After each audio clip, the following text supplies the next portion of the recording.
most of you, if not all of you, have maybe met Mr. Peace.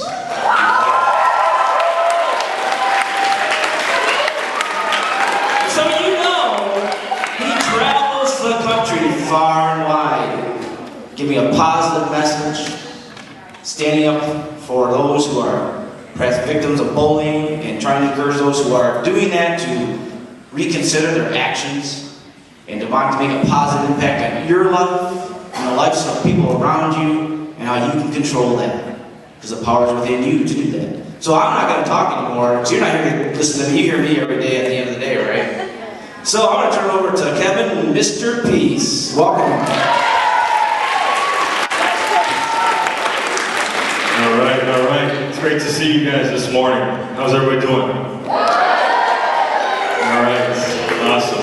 How many of you guys have ever seen me before? Most of you guys? All right, sweet. Cool. Well, hey, we're going to start this morning a little bit differently. I wanted to start with a hip-hop track instead of end with one. So just to kind of wake us all up and get that blood pumping and everything, all right? So if you guys have your hoods up and put your peace signs, 2 fingers up for peace.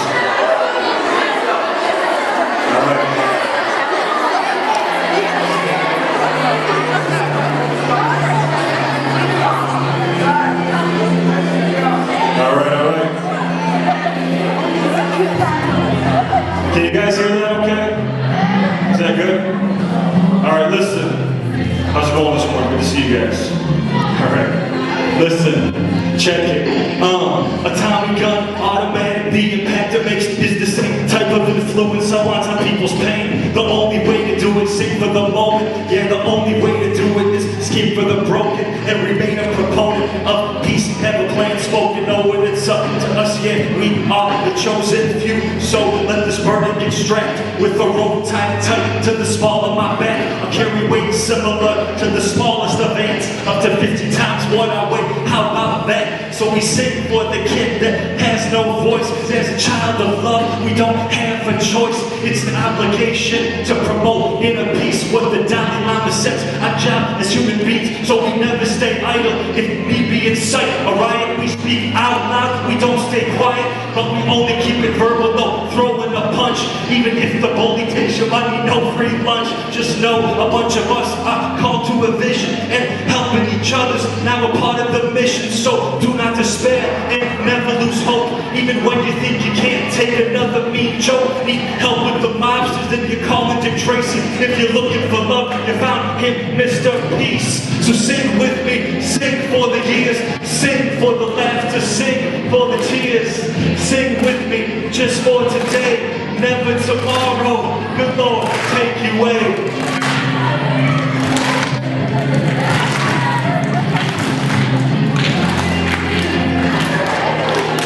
All right, that's a little warm up. Hey guys, good to see you guys. So look, that's how I get out of bed every morning, with like a different beat, and Mr. Ray too. He puts one on, and him and I both, and we just start freestyling, and that's how we wake up. I'm just joking. But look, I was walking down the hallway right over here about 10 minutes ago, and I was getting some water. And one of the, I think it was a 4th and 5th grader had said, "Yo, it's Mr. Peace. Mr. Peace Geese. I follow him on Instagram." So I gotta tell you where that name came from. Mr._Peace_Geese. And it happened a couple of years ago. I was driving. It was actually on 36 here. And I was going the speed limit, abiding by the law, right? And this truck was just like right on my tail. And so he finally just zooms past me, tells me that I'm number 1. And so then I'm like, no, you did not just pass me. You did not just pass me. So I'm like, so I start speeding up. And I'm like, I'm gonna pass him, right? So I start speeding up, and I go right past him, you know, give him the peace sign. And then all of a sudden I go, "Booyah, Grandma!" And then a whole family of deer. And so I swerved at like the last second, come on like the shoulder, almost like going towards the ditch area. And I just like, it was like one of those moments, I was like, oh my gosh, my breath back, and this guy passes me again, tells me I'm number 11 this time. But as I go by, I'm just like, oh. And then I'm sitting in my car just like trying to get my composure back. And all of a sudden I hear this knock on my window. And it's one of the deer. And his hoof's like, he's like knocking on the window like this. And he's like motioning, like, can you roll it down? Like the window. I was like, what? And he's like, excuse me. I'm like, what? You talk? He's like, yeah. And so he's like, Mr. Peace. I'm like, how'd you know my name? Well, it says it on your license plate. But he said, Mr. Peace, do you know what just happened there? And I was like, yeah, the guy just passed me, he went up me, and I wanted to get him back. I wanted to show him that I was better than him. He said, no. You almost just killed me and my entire family. Because you were playing the comparison game. Because you were worried about somebody went up in you. And guys, as I travel this country, I see so many hurt hearts because of that fact. That if we are better at a certain sport or talent or ability or skill or school or class, or have the better brand name, or the PS4, the iPhone 6 or 7 or 8 or 9 or 10, I know those are not, but if you have any of those things, it's all of a sudden, I'm always trying to be better than that person. And if I'm not, or at least not as good, then I'm not worth as much as that person. Guys, we talked about bullying last time, and I want to expand on some stuff today and share with you some new stories. But we've talked about how bullying can be verbal, you say with your mouth. We talked about how it can be physical, you hit somebody. We talked about how you can just exclude somebody, leave them out, and that's all the bullying. But whatever you do, those actions to gain power over somebody over and over and over again on purpose, whatever you do, just know that the biggest reason why people bully, sometimes it's because they're jealous or they want attention, they want to get someone to laugh at them, they want that power. But a lot of times it's just because hurt people hurt people. That if you're hurt inside here, we talked about that last time, right? When you're born, that cup of water, your heart that gets full, and if it starts to get too full, it'll start to overflow either on ourselves or on others, as you see in the news a lot. And so guys, bullying is a huge thing to talk about. I know you've heard the phrase so many times, but I keep coming back to what's not bullying is even more important. The one-time words, the one-time actions that stay on someone's heart forever, right? Can I get like 10 volunteers up here? 10 volunteers? Let me take, I'll take you. I'll take him, and you next to him, just 3. I'll take the red hoodie and the guy next to him. Yep, you guys go. I'll take here. I'll take you 2 right there. How many I got so far? Yeah, sunglasses. Okay, even though we're indoors. How many we got? 1, 2, 3, 4, 5, 6, 7, 8, 9, 10, and we'll do this first row showing me a lot of love, so I'll allow you guys to go on this first row. Okay, come here. So look, all you guys got to go on stage. Spread out. Okay? Yeah, go. Spread out though, guys. Give these guys a round of applause. Okay, so hey, look, here's what you guys got to do, okay? You guys got to spread out. So like let's make it 2 rows, okay? So we'll have the girls in the back, guys up front. Okay? You guys spread out. Guys, spread them over here. But I want you guys spreading out enough so your arms don't touch the. So if you have to go further down that way, go ahead. You need to.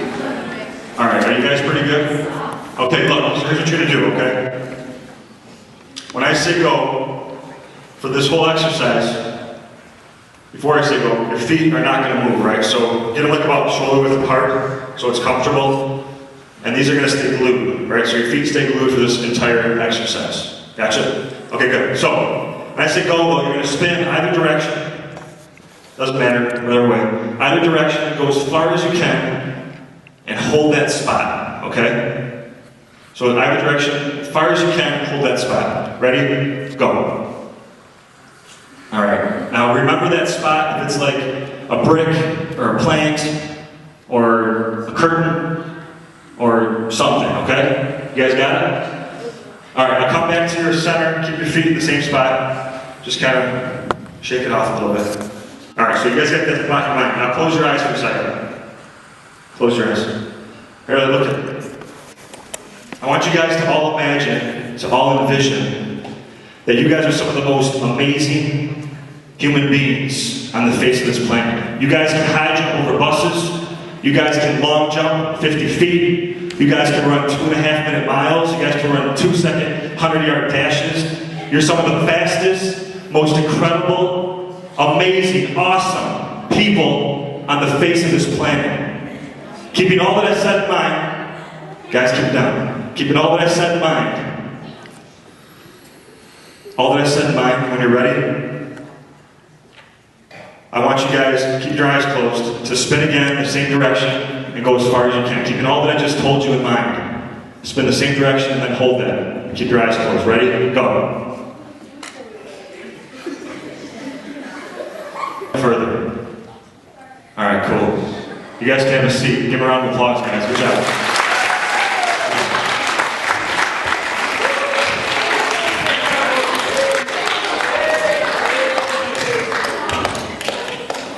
Nice job, guys. Nice job. All right, so look.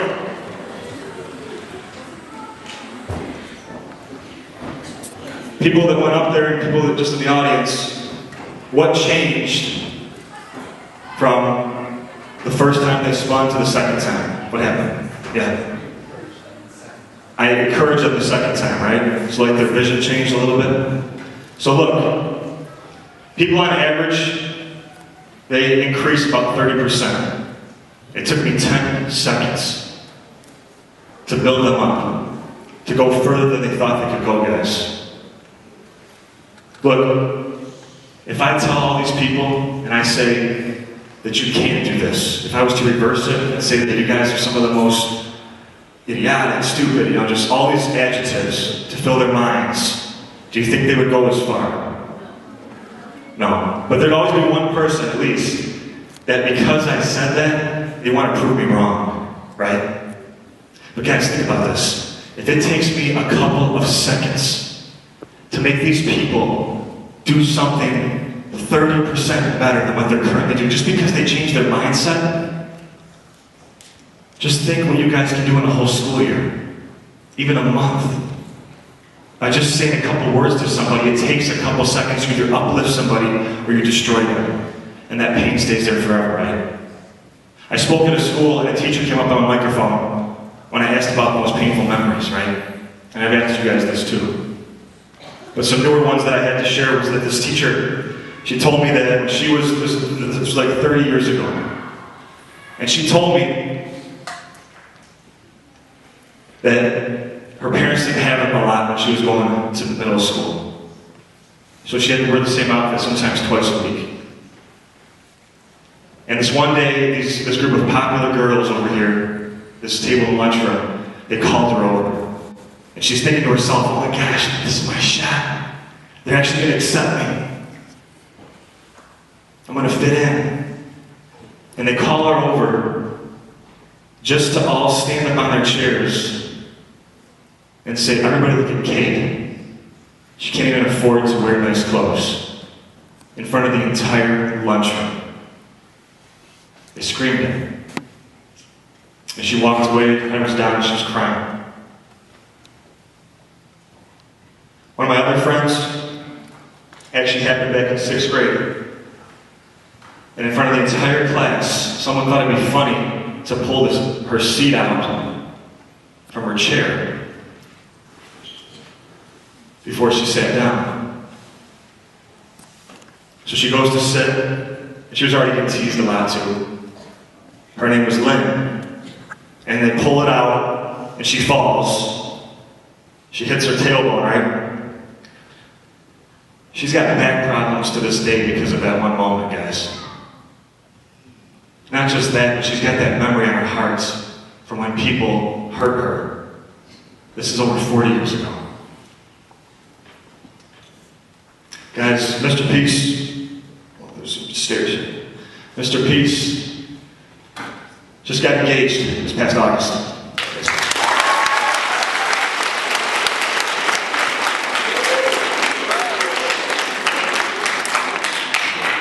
Thank you. He just said some people trying to act cool sometimes. You're right, thank you. But look, my fiancée Samantha, she's the total opposite of me. She gets nervous talking in front of like 5 people, you know. And she's got an awesome heart. She's really cool.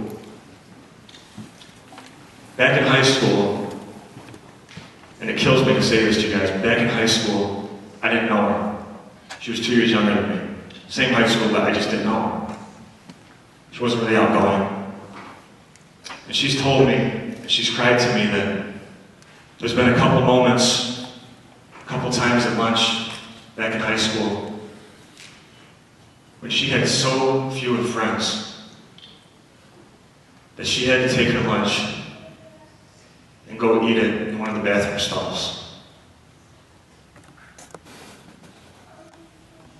It kills me to say that, guys. That somebody's that lonely, or feels like they're that bullied that they can't even go and find someone to sit and have lunch with, that they have to do that. My friend Irene, I told you about her, remember? The lady who's 100, but she still emails. She doesn't do Instagram or Twitter, but she still emails.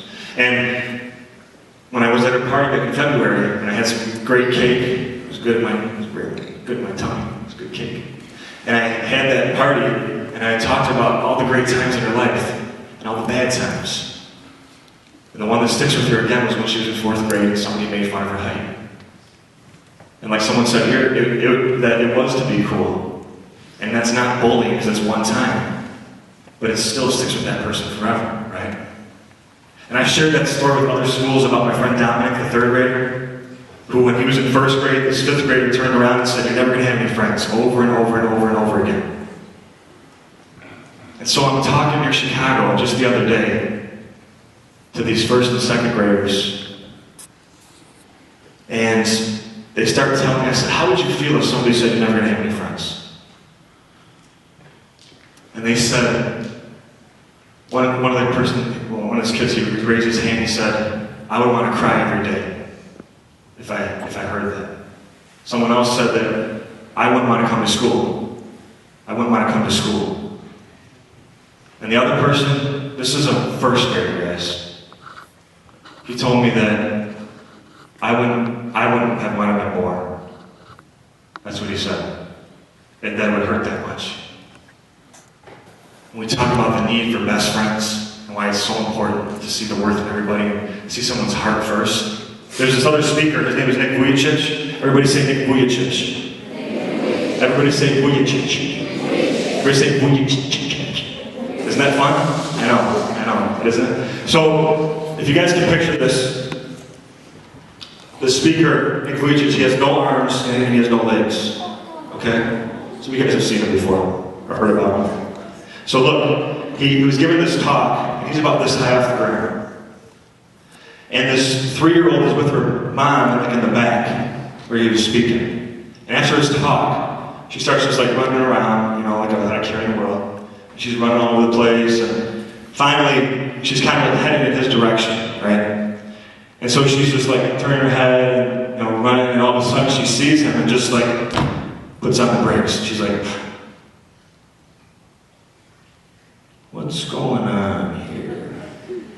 She's trying to like figure out, she never seen it before, like, where's his arm, where's his legs, right? And then without hesitating, like her next move, this is a 3-year-old, right? Without hesitating, she puts both arms behind her back, like this. And she hugs him with her neck, like this.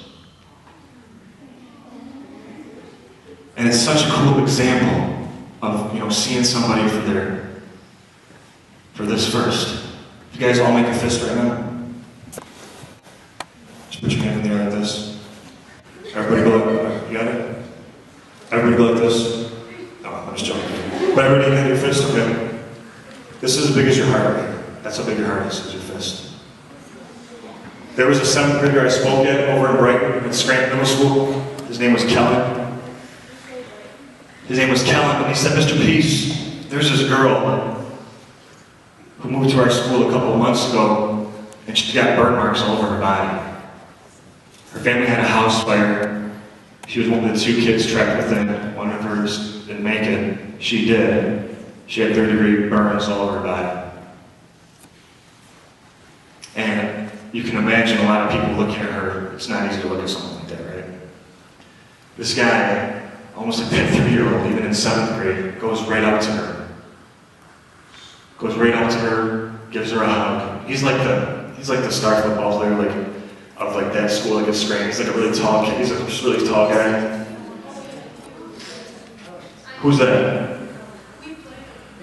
Is he? Is it the same guy I'm talking about? Oh, good. You guys know him. He's tall? Sweet. All right, cool. That's the guy I'm talking about. Look at that. It's a small world. Cool. So look, guys, I'm sure, on the football field, I get very competitive. Sometimes I become like Mr. War on the basketball court. But, guys, you know who you are and have that power and that influence and that capability to include those type of people. And if you do that as that huge, popular athlete or just whatever type of person in your school, then people follow, right? And that's what you try to do. And still, it pains me to see a homeless body by the bus station. People going out their way to avoid a situation or any interaction with this human in need, when need human kindness is all that is sirens. Still, they just keep passing by, some zig and some zag, not wanting to talk to the man dressed in the rags. But his head down in shame, sitting by his plaid bag, the words on his poster are a prayer for someone to lend a hand. So I approach him, because my heart drips, yeah, it bleeds. For those less fortunate, our fellow human beings. You see, some people more than anything just want to be seen, especially the dirty and the shunned of this society. And if you can't spare any change for a beggar in the streets, then at least encourage them to get back onto their feet. And listen to their story of the sweet song that they speak. For as much as you give, the more you shall receive. It was about 2.5 years ago, and I was at the OG, the Olive Garden. And as I'm pulling out, I see this guy who's sitting by the bus stop, like kitty corner from the restaurant. And he's got a bag next to him, like of his belongings, and his head's down like this, and he's got this sign. Not the exact same one, but one that reads, "Eat human kindness," right? And what I see start to develop, right, is that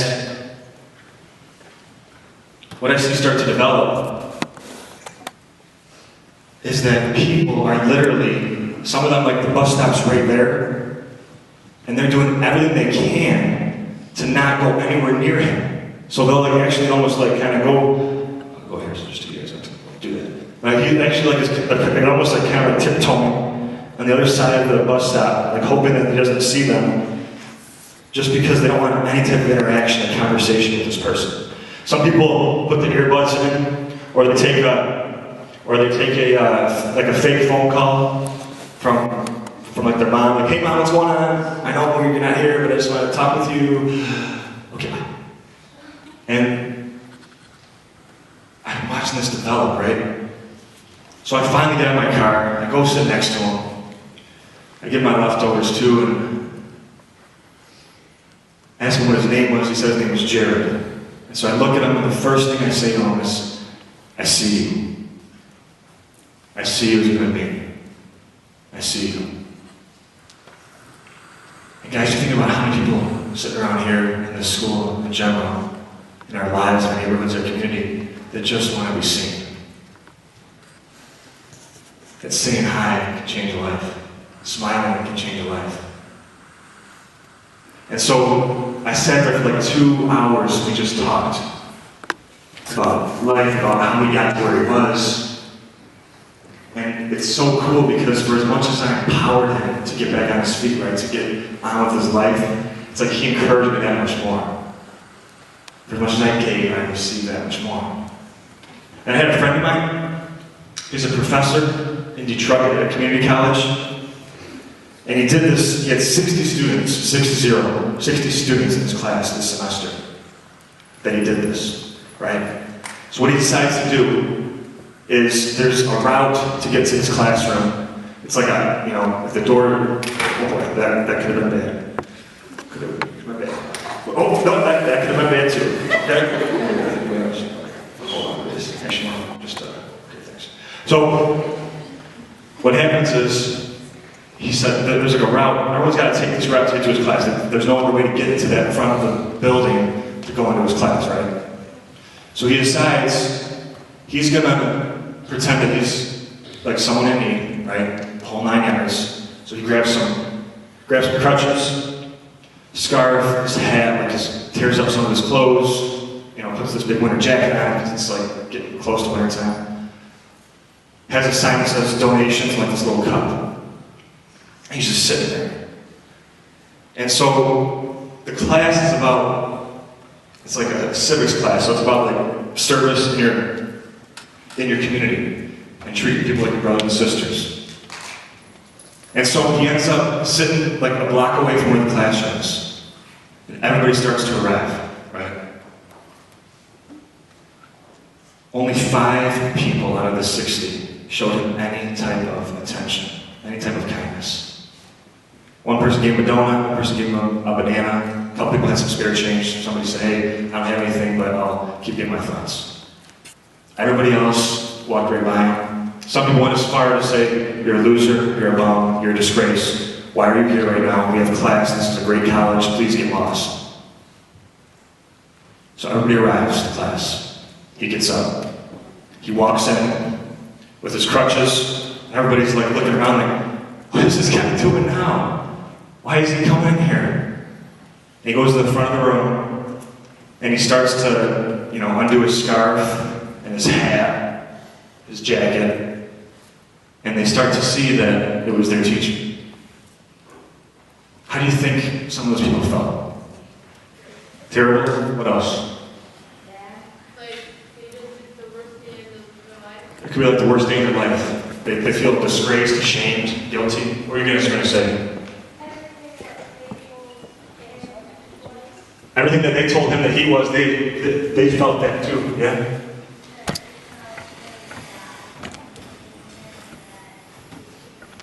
And they felt bad, they felt sad. Any word that rhymes with "ad," that's how they felt. So guys, think about this, alright? Because I always come back to this, that if you see someone for their heart first, we saw everybody here for their heart first. Do we still have bullying happen?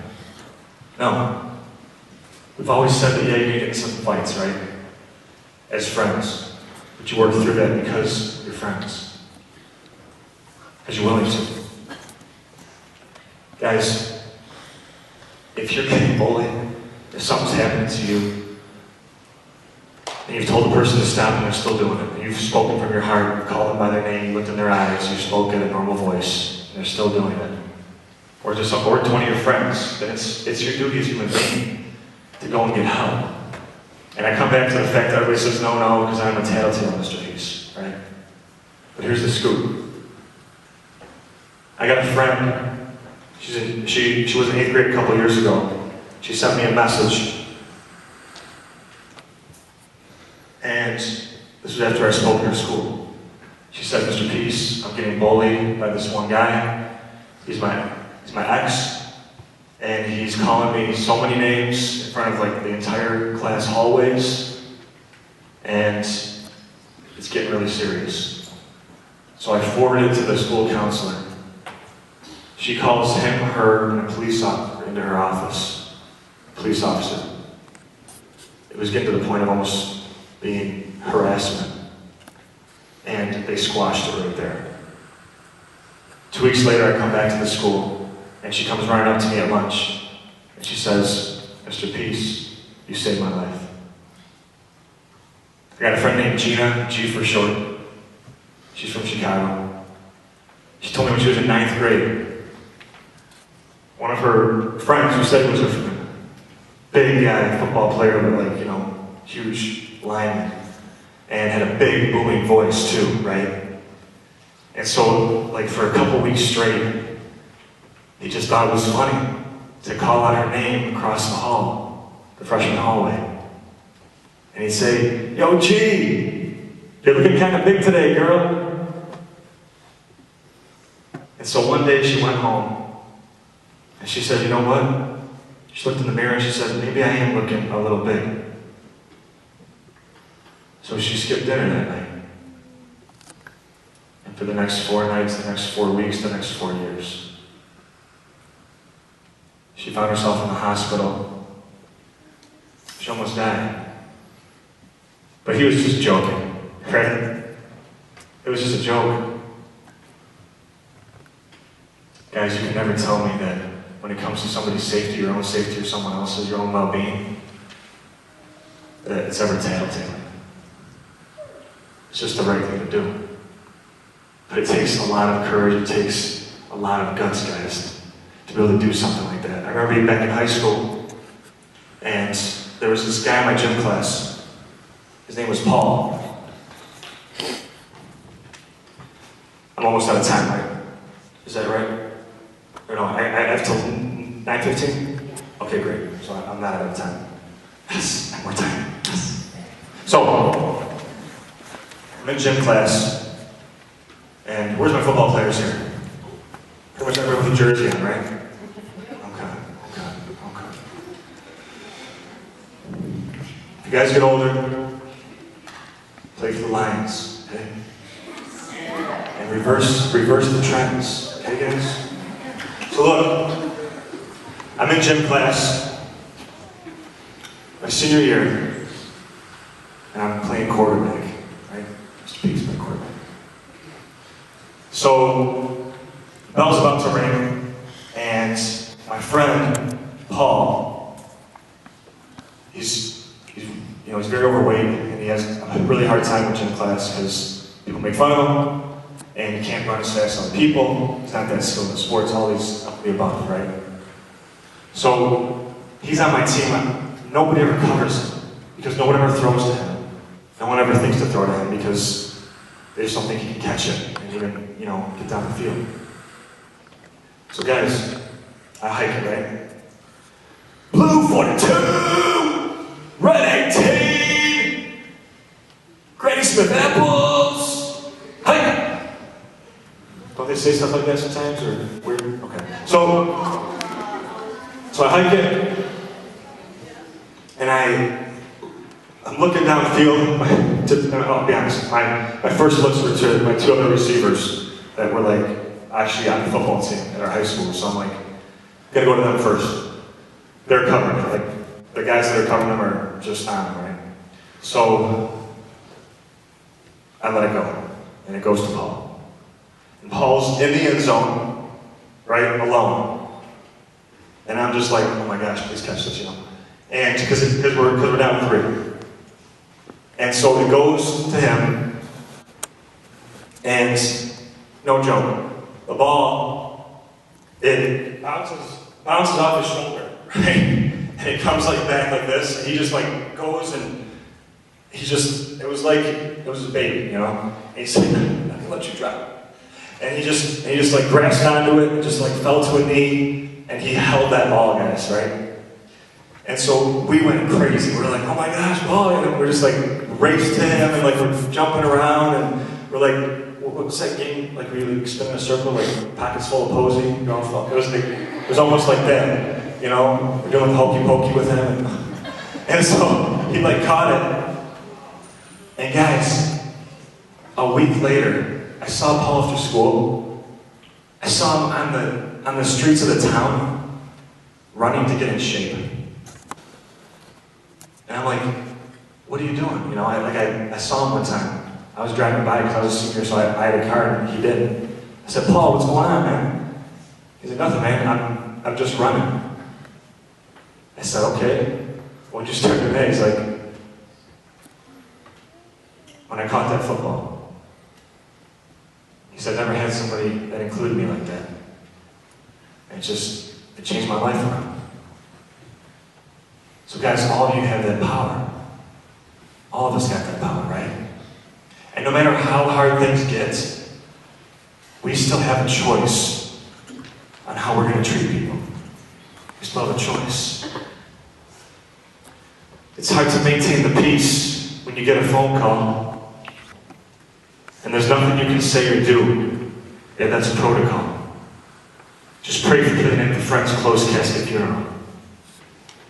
His only crime, not being buckled in the back seat. So when they hit the median, he flew at least 50 feet. Out the hatchback of his best friend's SUV. At least when it happened, he was already fast asleep. Headed back home on a 96 eastbound, took the cops a while just to track the body down.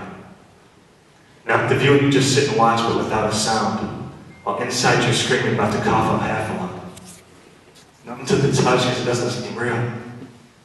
His boy only fell asleep for a second driving behind the wheel. But that's all it took, though. Can only imagine all the pain he feels.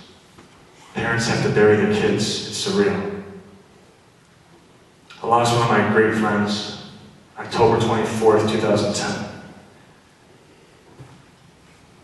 The DD had a couple drinks, so he was buzzed.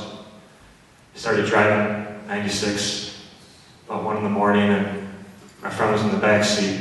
He wasn't buckled. And guys, I can tell you the days to follow, the weeks to follow, I was a mess. His brother was a bigger mess. And I can remember vividly that I did not want to even talk to people, let alone try to treat them with any type of decency. But you know what? I started thinking to myself that Stevie, he would have wanted me to. He would have wanted me to treat people the right way. And so me, by honoring him, would be leaving the right kind of legacy. Treating people with respect, with love, with compassion, with peace. But guys, all of us have that choice. All of us. It's up to you. When I came last time, I might even have some of your bracelets still, but some of you guys came up to me after my talk, and you said, hey, Mr. Peace, you really touched my heart. And some of you guys gave me some bracelets. These two right here, I just got from Indiana. I was in Northwest Indiana just yesterday, doing some assemblies. And every time I do my talks, there's always a couple people, during lunch or after the assembly, they come up to me and they give me a bracelet, right? And I wear these. I can't wear them all because my whole arm will be covered. But I always wear some of these as a reminder that maybe these are some lives that I save, maybe these are some lives that I touch, or some hearts. But moreover, that these are people that within an hour's time, 45 minutes time, sometimes I get 25 minutes with students, I was able to do something and get through to them. And if I can do that, guys, every one of you can do something like that too, right? But it's a choice. It's always a choice. I got this. I want to show you this real quick. Actually, can I get a couple, anybody, do you guys take Spanish yet here? Can I get a couple voluntarios? That's Spanish for volunteers. I'll take my guy here. And I'll take, back there. Yeah. Okay. And I need one more. Right there. Is that like a bandana or a do-rag or headband? Something? Give a round of applause. You guys come on stage.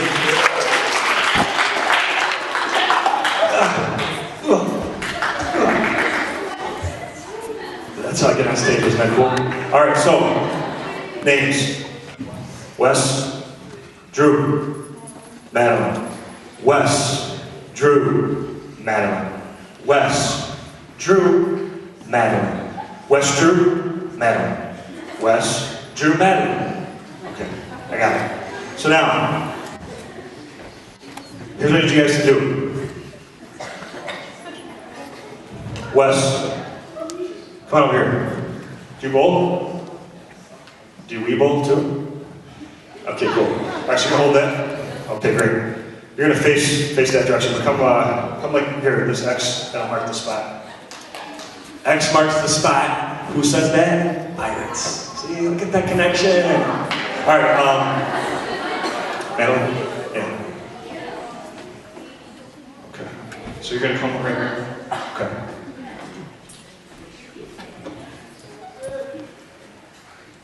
I'm gonna use a black balloon because of pirates.